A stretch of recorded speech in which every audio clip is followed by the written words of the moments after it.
Uh-oh. Come down, Tyler. Come down. All right, so the Jeep blew a head gasket. And, yeah, well, my dad's inside the engine bay right now. So far, we had the intake manifold, or not the manifold, but the intake hose and the air box out. The battery's out. What else do we have removed? All the spark plug wires are out. The coil pack is out. We labeled all of the wiring to make sure what we're doing. This is for the intake. So we're labeling all the wires and we're labeling all the hoses to make sure everything's correct when we put it back in. Jake, I don't think... Yeah, battery's out, intake's out. That's out. Well, we gotta take, like Jake, you said, you gotta take the intake. This is coming out first. Then we take this pipe out, that's coming out, then the intake comes out. Then the fuel rail's gotta come out. From the fuel rail and then the intake gasket, I believe, right, Jake? Mm-hmm. That's after that.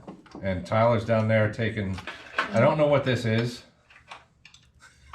It's a breather hose. Some sort of breather. I'm pretty sure it's a hard-lined breather hose. It's so awkward. But so far we had the radiator fluid drained. Right. So we also took out the radiator reservoir. Oh, right. And we made sure to unplug the winch and the any LED pod or whatever, anything like that so far. We also removed this hose right over here. You can see it. Point to it. This right here. We took that off. That just took a little bit of extra effort. The one that he's holding right now is just obviously removes with as long as you unhinge the hose clamp.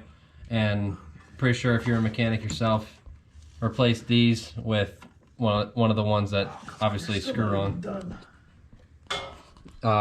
We removed this breather hose right here as well, and this tiny one as well. We have the top half of the intake manifold, the A side of the manifold. Mm-hmm. Obviously, the B side of the intake manifold will be the one with the fuel injectors and obviously the metal part of it. What else do we have removed? We have the serpentine belt. Yeah, we have the serpentine belt removed. I haven't disconnected the power steering hose yet. That's the one thing we still have to do yet. So that power steering, we need to drain the power steering fluid on that. So that needs to be done yet. Jake, can you think of anything else? The only thing I could possibly think of is the AC lines that's concerning me. That would be the only thing I would be really nervous about. Mm-hmm. Other than that, I think once we get this off and the intake off, once we get that off, I think we'll be okay. And like you said, Jake, I think once we get all of that off, we get down to the transmission, unbolt the transmission, and then get the cherry picker and see if we can get this thing up and out. I don't know. This is the second time we've done I'm sorry. This is the second time we did a Mazda swap out. It was a Mazda 6. We did a swap out. This one is actually facing the right way. So this is an actual 3.8 liter V6. So I think this is going to be a lot easier on us yanking the motor out because it is facing the right way. So we shall see. And I hope, I think Jake, what he's going to do is probably do a time lapse and we'll check that out. So we'll be out later. And for anybody wondering, all the bolts on the intake manifold, there's one where my finger is right here. If you want to keep pointing to them. One here, one here, one here, one in the back. There's another one in the back I already took out. And then one here, one here, one here. These little things are great.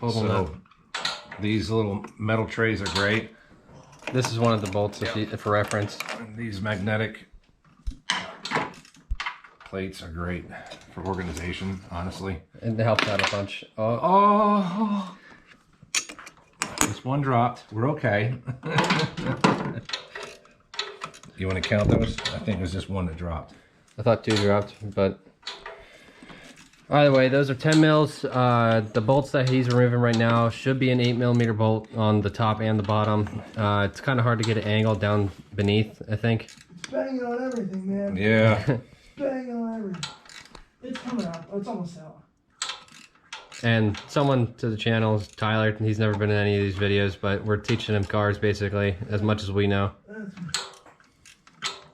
All right. Any other specific bolt sizes that you would think of? Not right now, no, huh? The only pain was probably the radiator. The radiator drain is a little finicky sometimes.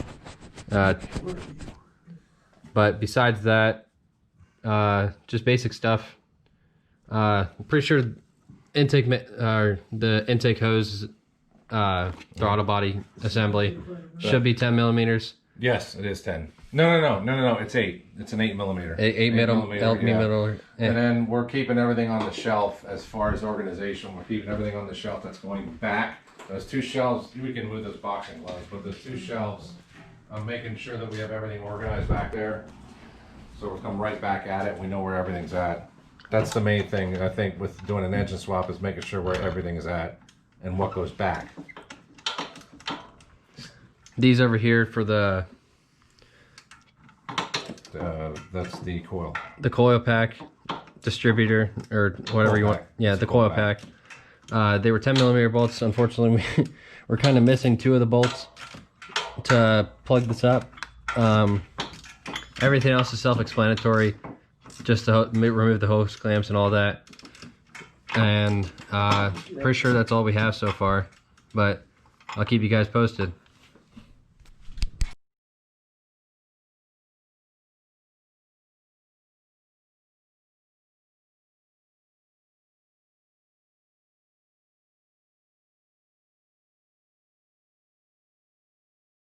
Okay. The way this came off, there's 2 bolts down at the bottom, and then this. This goes over top like this. And it connects to this little bracket right here, and there's a little bolt that right where my finger is. Give another light. No, yeah. There. So it comes. You're good, Jake. So it actually just unscrews from there. So you're not loosening this bolt. You're actually unscrewing this all thread, and that all thread comes undone. And where does that little connector, this thing attach This to? goes like this, and then that pipe. Or wait, no, it doesn't, because remember you were able to move this. Well, I slid this. I slid this to get in and out. Yeah, so that doesn't go underneath that bolt then. That goes no, top. it's over top. It's over top like this, like that. So it was this. Sorry, that goes in like that. That just goes into like an all thread is all it is. So that's pretty much about it. Because remember, Jake and you and I had an issue when we took the intake off the last time. Mm-hmm. We didn't think this was the right how to take it on and off. It was a real pain in the ass. So keep going with the film, and then so we have this off, and the fuel rails right here. Have this all loosened up. So now this, besides this hose here, There's a little hose in the back. and your intake is out. Well, part of the intake. There's some oil there. The A side of the intake. The A side of the intake. So now, look, if you want to film this, oil. This should be clean. Let me see the flashlight. Look, cylinder 5. Look, 5, 3, 1. Look at all that oil. See it, Jake? Yeah. It's not bad, but that one's bad. Cylinder 5 and 3 are the ones that came up with the misfire. So we don't For know. reference. Yeah, we don't know that as far as the head gasket is concerned, but well, We'll find out. we'll find out. Figure it out soon enough. Yeah, really. Now the fun begins.